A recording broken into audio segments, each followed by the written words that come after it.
നമസ്കാരം. പ്രധാന വാർത്തകൾ. താഴേക്കോട് പഞ്ചായത്ത് പഠിതാക്കളുടെ കൂട്ടായ്മ ജാലകം പദ്ധതി ആരംഭിച്ചു. ടെക്സ്റ്റൈൽസ് മേഖലയിൽ ജോലി ചെയ്യുന്ന വനിതകൾ ദുരിതത്തിൽ. പെരിന്തൽമണ്ണ കോടതിയിൽ നീതിക്കായി എത്തുന്നവർ പ്രാഥമിക കർമ്മം പോലും നിർവഹിക്കാനാകാതെ നട്ടം തിരിയുന്നു. വിദ്യാർത്ഥികൾ പ്രതിസന്ധി ഘട്ടങ്ങളിൽ കരുത്താർജിച്ച് ജീവിത മുന്നേറ്റം നടത്തണം. മന്ത്രി മഞ്ഞളാംകുഴി. മലപ്പുറം കോർപ്പറേഷനാക്കാനുള്ള ശ്രമം സർക്കാർ തുടങ്ങി. അങ്ങാടിപ്പുറം മേൽപ്പാലം നിർമ്മാണം ആരംഭിച്ചു. കുതിച്ചുപാഞ്ഞ 8 വാഹനങ്ങൾ പിടിയിൽ. അമിതവേഗക്കാരുടെ ലൈസൻസ് റദ്ദാക്കുന്നു. യൂട്യൂബ് ന്യൂസിലേക്ക് സ്വാഗതം. ഞാൻ ഹാരിസ് അഴോളപ്പിൽ. വാർത്തകൾ വിശദമായി. താഴേക്കോട് പഞ്ചായത്ത് പഠിതാക്കളുടെ കൂട്ടായ്മ ജാലകം പദ്ധതി ആരംഭിച്ചു. മന്ത്രി മഞ്ഞളാംകുഴി ഉദ്ഘാടനം ചെയ്തു. താഴേക്കോട് പഞ്ചായത്ത് പ്രസിഡന്റ് പെട്ടമണ്ണ റീന അധ്യക്ഷത വഹിച്ചു. പഞ്ചായത്തിലെ മുഴുവൻ ആളുകളെയും 10ാം തരം തുല്യതാ പരീക്ഷ എഴുതിക്കുക എന്നതാണ് പഞ്ചായത്ത് നടപ്പാക്കുന്ന ജാലകം പദ്ധതി. 17 വയസ്സിനും 35 വയസ്സിനും മധ്യേ പ്രായമുള്ളവരെയാണ് സമ്പൂർണ്ണ 10ാം തരം തുല്യതാ പരീക്ഷയ്ക്കായി പഞ്ചായത്ത് പരിഗണിക്കുന്നത്. 1017ഓളം പേർ തുല്യതാ പരീക്ഷ എഴുതുന്നതിനു വേണ്ടി പഞ്ചായത്തിൽ രജിസ്റ്റർ ചെയ്തു കഴിഞ്ഞു. പൊതുവിദ്യാഭ്യാസ വകുപ്പ് നേരിട്ടാണ് പരീക്ഷ നടത്തുന്നത്. പഠിതാക്കൾക്ക് എല്ലാ ഞായറാഴ്ചയും പ്രത്യേക ക്ലാസുകൾ നൽകുന്നുണ്ട്. 186 കേന്ദ്രങ്ങൾ ഇതിനായി പഞ്ചായത്ത് ഒരുക്കിയിട്ടുണ്ട്. അടുത്ത സെപ്റ്റംബർ മാസത്തിൽ 1017 പേർ താഴേക്കോട് പഞ്ചായത്തിൽ സമ്പൂർണ്ണ SSLC തുല്യതാ പരീക്ഷ എഴുതും. ഇതോടെ 10ാം തരം തുല്യതാ പരീക്ഷ മുഴുവൻ പേരും പാസ്സായ ആദ്യ പഞ്ചായത്തായി താഴേക്കോട് മാറും. SSLCക്ക് ഏറ്റവും കൂടുതൽ മാർക്ക് വാങ്ങിയ വിദ്യാർത്ഥികളെ മുൻ മന്ത്രി നാലകത്ത് സൂപ്പി ആദരിച്ചു. സർട്ടിഫിക്കറ്റ് വിതരണം block panchayat president PK Aboobacker Haji നിർവഹിച്ചു. Panchayat vice president AK Nasar, VK Rasheed master, panchayat secretary Vinod എന്നിവർ പ്രസംഗിച്ചു. ജില്ലയിൽ ടെക്സ്റ്റൈൽ മേഖലയിൽ ജോലി ചെയ്യുന്ന വനിതകൾ ദുരിതമനുഭവിക്കുന്നു. വളരെ തുച്ഛമായ ശമ്പളത്തിനാണ് വനിതകൾ ജോലി ചെയ്യുന്നത്. മെച്ചപ്പെട്ട വേതനമോ സർവീസ് ആനുകൂല്യങ്ങളോ ഇവർക്ക് ലഭിക്കുന്നില്ല. രാവിലെ 8 മണി മുതൽ രാത്രി 10 മണി വരെ ഇവർക്ക് ജോലി ചെയ്യേണ്ടി വരുന്നു. പല ടെക്സ്റ്റൈൽ സ്ഥാപനങ്ങളിലും ഇവരെ അവിടെ തന്നെയാണ് താമസിപ്പിച്ചിരിക്കുന്നത്. ഇതുകൊണ്ട് കടപൂട്ടാൻ വൈകിയാലും ഇവർക്ക് കച്ചവട സ്ഥാപനത്തിൽ തന്നെ നിൽക്കേണ്ടതായും വരുന്നു. 12 മണിക്കൂർ മുതൽ 16 മണിക്കൂർ വരെയാണ് പലരും ജോലി ചെയ്യുന്നത്. പ്രതികരിക്കാനുള്ള സംഘടനാ ശക്തി ഇല്ലാത്തതും പ്രതികരിക്കുന്നവരെ സ്ഥാപനം പിരിച്ചുവിടുന്ന ഭീതിയാലും പലരും കാര്യങ്ങൾ തുറന്നു പറയാൻ മടിക്കുന്നു. പെരിന്തൽമണ്ണ കോടതിയിൽ നീതി തേടിയെത്തുന്നവർ പ്രാഥമിക കർമ്മം പോലും നിർവഹിക്കാനാകാതെ നട്ടം തിരിയുന്നു. പുതിയ കെട്ടിടം നിർമ്മിക്കുന്നതിനായി പഴയ കെട്ടിടം പൊളിച്ചു മാറ്റിയതിനെ തുടർന്ന് പഴയ സിവിൽ സപ്ലൈസ് ഓഫീസ് കെട്ടിടത്തിലേക്ക് ജുഡീഷ്യൽ ഫസ്റ്റ് ക്ലാസ് കോടതി മാറ്റിയിരുന്നു. ഈ കെട്ടിടം കോടതി നടപടികൾക്ക് തന്നെ സ്ഥലമില്ലാതെ ബുദ്ധിമുട്ടിലാണ്. ഇതിനു മുൻപിലാണ് ജുഡീഷ്യൽ ഫസ്റ്റ് ക്ലാസ് കോടതി രണ്ടും പ്രവർത്തിക്കുന്നത്. 2 കോടതിയിലേക്കുമായി സ്ത്രീകൾ ഉൾപ്പെടെ നിരവധി ആളുകളാണ് വിവിധ കേസുകൾക്കായി കോടതികളിൽ എത്തുന്നത്. എന്നാൽ കോടതി പരിസരത്ത് മണിക്കൂറുകളോളം കാത്തു നിൽക്കുന്നവർക്ക് പ്രാഥമിക കാര്യങ്ങൾ നിർവഹിക്കുന്നതിന് യാതൊരു സൗകര്യവും അധികൃതർ ഏർപ്പെടുത്തിയിട്ടില്ല. വിദ്യാർത്ഥികൾ പ്രതിസന്ധി ഘട്ടങ്ങളിൽ കരുത്താർജിച്ച് ജീവിതത്തിൽ മുന്നേറ്റം നടത്തണമെന്ന് നഗരവികസന മന്ത്രി മഞ്ഞളാംകുഴി പറഞ്ഞു.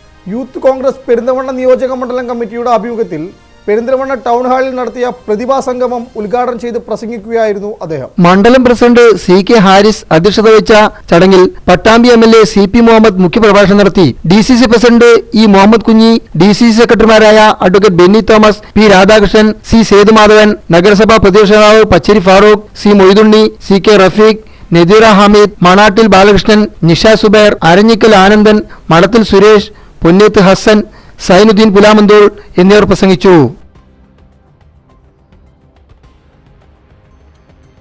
മലപ്പുറം കോർപ്പറേഷനാക്കാനുള്ള ശ്രമം സർക്കാർ തുടങ്ങി. പെരിന്തൽമണ്ണ മഞ്ചേരി നഗരസഭകളും അങ്ങാടിപ്പുറം മക്കരപറമ്പ് കൂട്ടിലങ്ങാടി കുറുവ തുടങ്ങിയ പഞ്ചായത്തുകളും ഉൾപ്പെടുത്തിയായിരിക്കും മലപ്പുറം കോർപ്പറേഷൻ രൂപീകരിക്കുക. UDF ഉപസമിതി ഇത് സംബന്ധിച്ച പഠന റിപ്പോർട്ട് സർക്കാരിന് സമർപ്പിക്കും.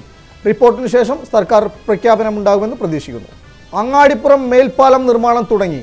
അങ്ങാടിപ്പുറം റെയിൽവേ ഗേറ്റിന് സമീപം റോഡ് അടച്ചിട്ടാണ് പാലം പണി തുടങ്ങുന്നത്. റോഡ് അടച്ച് നിർമ്മാണം തുടങ്ങിയതോടെ അങ്ങാടിപ്പുറത്തെ ഗതാഗത കുരുക്ക് രൂക്ഷമായി. കഴിഞ്ഞ വർഷം മുഖ്യമന്ത്രി ഉമ്മൻചാണ്ടിയാണ് അങ്ങാടിപ്പുറം റെയിൽവേ മേൽപ്പാലത്തിന് തറക്കല്ലിട്ടത്. ഏറെ ആവേശത്തോടെയും ഉത്സവച്ചായാലും നടത്തിയ മേൽപ്പാലം തറക്കല്ലിടൽ കഴിഞ്ഞതോടെ പാലം പണിക്കുള്ള ഒരുക്കങ്ങൾ പെട്ടെന്ന് നടന്നു. വളരെ വേഗത്തിൽ പണി പൂർത്തിയാക്കുമെന്ന് മുഖ്യമന്ത്രിയും പ്രഖ്യാപിച്ചിരുന്നു. എന്നാൽ ടോൾ പിരിവിൽ നിന്ന് അങ്ങാടിപ്പുറത്തെ ഒഴിവാക്കണമെന്ന് TA അഹമ്മദ് കബീർ MLA അഭ്യർത്ഥിച്ചിരുന്നു. അങ്ങാടിപ്പുറം റെയിൽവേ മേൽപ്പാലം തറക്കല്ലിടൽ കഴിഞ്ഞ് ഏതാനും ദിവസങ്ങൾക്ക് ശേഷമാണ് പരപ്പനങ്ങാട് റെയിൽവേ മേൽപ്പാലം ഉദ്ഘാടനം ചെയ്തത്. ടോൾ പിരിവിന് നാട്ടുകാർ എതിരാകുകയും തുടർന്ന് ടോൾ പിരിവ് മാസങ്ങളോളം നിർത്തിവെക്കേണ്ട അവസ്ഥയുമുണ്ടായി. കേരള റോഡ്സ് ആൻഡ് ബ്രിഡ്ജസ് ഇതേ തുടർന്ന് അങ്ങാടിപ്പുറം റെയിൽവേ മേൽപ്പാലം പണിയിൽ കാലതാമസം വരുത്തുകയായിരുന്നു. സ്ഥലത്തെ MLAമാരായ മന്ത്രി മഞ്ഞളാംകുഴി, TA അഹമ്മദ് കബീർ എന്നിവരുടെ ശ്രമഫലമായാണ് ഇപ്പോൾ മേൽപ്പാലം നിർമ്മാണം തുടങ്ങാൻ ഇടയായത്. ഇനിയൊരു ഇടവേള.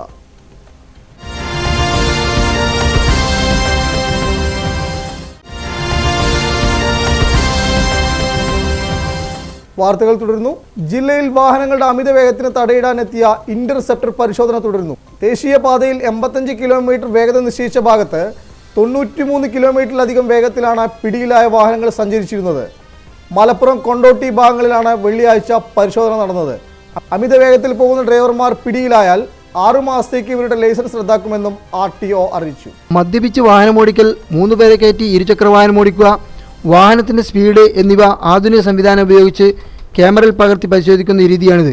1.8 കിലോമീറ്റർ ദൂരം വരെ സ്പീഡ് അറിയാനും 200 മീറ്റർ വരെ വണ്ടികളുടെ നമ്പർ ഉൾപ്പെടെ പിടിച്ചെടുക്കാൻ കഴിയുന്ന ക്യാമറയും ഇതിനകത്തുണ്ട്. ചിത്രങ്ങൾ സ്ഥലത്ത് വെച്ച് തന്നെ പ്രിന്റ് എടുക്കുകയും GPS വഴി മോട്ടോർ വാഹന വകുപ്പിന് അയക്കുന്നതിനും ഇതിൽ സംവിധാനമുണ്ട്. Speed radar, alcometer, overhead camera, other violence camera എന്നിവയും അടങ്ങിയ വാഹനമാണ് ഇന്റർസെപ്റ്റർ വെഹിക്കിൾ. ഈ മണൽ പദ്ധതി പ്രകാരം പാസ് അനുവദിച്ചവർക്ക് മണൽ അനുവദിക്കാൻ 12 മുതൽ അംഗീകൃത കടവുകളിൽ നിന്നും മണൽ വാരാൻ ജില്ലാ കളക്ടർ അനുമതി നൽകി. 16-ന് വോട്ടെണ്ണൽ നടക്കുന്നതിനാൽ അന്ന് പാസ് അനുവദിച്ചവർക്ക് 19-ന് മണൽ നൽകും. 16-ന്റെ പാസുകൾ 19-ലേക്ക് മാറ്റി നൽകാൻ വില്ലേജ് ഓഫീസർമാരെ ചുമതലപ്പെടുത്തി. 12 മുതലുള്ള മണൽ വിതരണത്തിന്റെ വിശദാംശങ്ങൾ ഇമെയിൽ വഴി പഞ്ചായത്തുകളിലും നഗരസഭകളിലും അറിയിപ്പുണ്ട്. പെരിന്തൽമണ്ണ മർച്ചന്റ് അസോസിയേഷന്റെ ജീവകാരുണ്യ പ്രവർത്തനങ്ങളുടെ ഭാഗമായി നടത്തുന്ന സ്വാന്തനമേകാൻ കൈകോർക്കുക പദ്ധതിയിൽ 100ഓളം വൃക്ക രോഗികൾക്ക് ഡയാലിസിസ് ചെയ്യുന്നതിനുള്ള മരുന്നുകളുടെ കിറ്റ് വിതരണം നടത്തി. ജില്ലാ വൈസ് പ്രസിഡന്റ് PTS മൂസു ഉദ്ഘാടനം ചെയ്തു. പ്രസിഡന്റ് ചമയം ബാപ്പു അധ്യക്ഷത വഹിച്ചു. പെരിന്തൽമണ്ണ കോപ്പറേറ്റീവ് കോളേജിൽ പഠിക്കുന്ന വിദ്യാർത്ഥികൾക്ക് കേന്ദ്ര ഗവൺമെന്റ് സഹായത്തോടെ നടത്തുന്ന സൗജന്യ സർട്ടിഫിക്കറ്റ് കോഴ്സുകൾക്ക് ആവശ്യമായ രേഖകൾ വിദ്യാർത്ഥികൾ മെയ് 12-ന് തിങ്കളാഴ്ച 3 മണിക്ക് മുമ്പ് കോളേജിലെത്തിക്കണമെന്ന് പ്രിൻസിപ്പൽ അറിയിച്ചു. ചരമം Paloor LP school manager Paruthiyil Sankaran Nair അന്തരിച്ചു. 75 വയസ്സായിരുന്നു. സ്പോർട്സ്. പെരിന്തൽമണ്ണ ക്രിക്കറ്റ് സ്റ്റേഡിയത്തിൽ മലപ്പുറം ജില്ലാ ക്രിക്കറ്റ് അസോസിയേഷൻ നടത്തിയ A ഡിവിഷൻ ജില്ലാ ക്രിക്കറ്റ് ലീഗ് ടൂർണമെന്റിൽ പെരിന്തൽമണ്ണ ജോളി റോവേഴ്സ് ചാമ്പ്യന്മാരായി. വാർത്തകൾ ചുരുക്കത്തിൽ. നമസ്കാരം. പ്രധാന വാർത്തകൾ. താഴേക്കോട് പഞ്ചായത്ത് പഠിതാക്കളുടെ കൂട്ടായ്മ ജാലകം പദ്ധതി ആരംഭിച്ചു. ടെക്സ്റ്റൈൽസ് മേഖലയിൽ ജോലി ചെയ്യുന്ന വനിതകൾ ദുരിതത്തിൽ. പെരിന്തൽമണ്ണ കോടതിയിൽ നീതിക്കായി എത്തുന്നവർ പ്രാഥമിക കർമ്മം പോലും നിർവഹിക്കാനാകാതെ നട്ടം തിരിയുന്നു. വിദ്യാർത്ഥികൾ പ്രതിസന്ധി ഘട്ടങ്ങളിൽ കരുത്താർജിച്ച് ജീവിത മുന്നേറ്റം നടത്തണം. മന്ത്രി മഞ്ഞളാംകുഴി.